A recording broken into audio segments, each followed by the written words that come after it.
Oh yes, hello. I'm Dan Morrow, owner of the Gallery at Ten Oaks, coming to you with another live installment of Life at the Gallery at Ten Oaks. We got several things to get to, so let's not waste any time. First, we've got Linda Jerome's featured artist reception here tomorrow. That's going to be May 12th from 3 to 7 p.m. We'd love to see you here. Bring your oil paints, and I'm sure Linda would be more than happy to show you how to make your own still life. I think she might, I don't know, I haven't asked her, but you ask her when you come down to the reception. Second, let's talk about commission work. We have lots of our artists who will take work on commission to create just a custom piece for you. And in a rare moment of seriousness, I'm going to show you something that we had commissioned. I worked with our artist Jim Smith to produce this piece of our beloved dog who passed away a year and a half ago. This is Roxy, and Jim rendered this from some pictures I gave him in beautiful graphite, and Jim just really nailed it, let me tell you. I was able to give this to my wife for her birthday a couple months ago, and it was one of the better gifts that we have ever come up with. On top of the beautiful work that Jim did, we were also fortunate enough to have another of our artists, Terry Peasley, who does custom wood framing, build a custom wood frame that he painted and double matted for us. So it's like we've got the work of two artists together that we will treasure in our home for a long time. So if you are interested in commission work, I'd say that you're maybe a little too late to start for Mother's Day, but there's plenty of time to get that perfect piece for April Fool's Day or even say Arbor Day that you're looking for. Having said that, it is Mother's Day this weekend. That's kind of important. I think for the mom in your life, that coming down to the gallery and finding just the perfect piece will be the ideal gift for the mom that you are looking to get a present for. So anything in the gallery would make a great gift. Okay, following up on last week, we were discussing the difficulty of giving titles to different art pieces. And I received a little bit of criticism on my interpretation of these two new pieces from Joel Zack. They are called Flamenco Red and Flamenco Blue.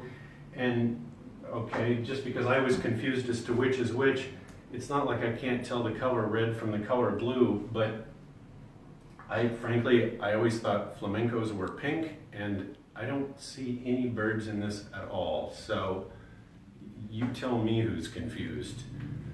Okay, let's take a look at some other new pieces. Maybe we can clear this up. Now, we received 10 brand new pieces from artist Hirofumi Glover, who brought these over from LeGrand. We're thrilled every time we get a new piece from Hiro into the store, into the gallery. When I look at this piece here, I think Western ranch hand tames a wild bucking bronco. That would be kind of the obvious title. But then I lean in and I see the title is Cowboy Number One. Okay, go figure. Maybe he's working with Joel Zack on these names. It's kind of beyond me, but let's keep looking. Oh, look here. Here's some lovely new pieces from Hiro as well. Okay, come in here. Let's take a look at these.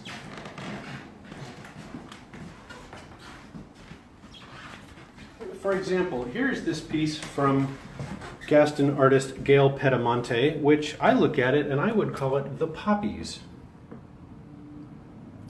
But Gail has taken it upon herself to give it some sort of complicated French title that no one knows the meaning of.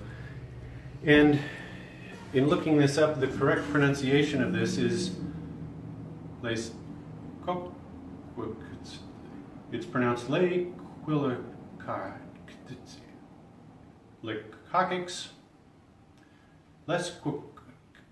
It's actually pronounced Les Coquix. Oh, we'll get back to that one. Hang on. Let's take a look, for example, at Becky Hessedal's lovely watercolor work here. I would call this one Still Moving Water Amongst the Trees. Becky has given it the title Lazy River II, which that's a good title. It must be the sequel to the well-known Lazy River. Let's look over here. Artist Tom Lennon, who's going to be our featured artist downstairs in June, starting a month from now. Two pieces here. This one I would call Man with Hat Contemplates Life During the Great Depression. Tom has given it the title 1939, number 1. So maybe Tom talked to Hero and Joel Zach about this numbering scheme. It's kind of beyond me, frankly. It gets a little frustrating for me to figure all this out. I look at this encaustic wax piece from artist Patricia Heimerl. Kind of an abstract, beautiful color flow here. This one, I look at it and I get Asian kite. Let's see about that.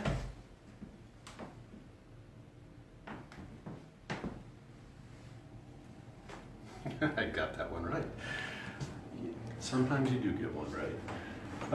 Let's look at this one here. Artist Bob Dodson, father of the Crokin. This one is a guy frustrated because there's 3 crows coming out of his head, which isn't too far from the truth here. So that gives you a little idea of naming, but now that we think about the title on this one, obviously it is pronounced correctly. The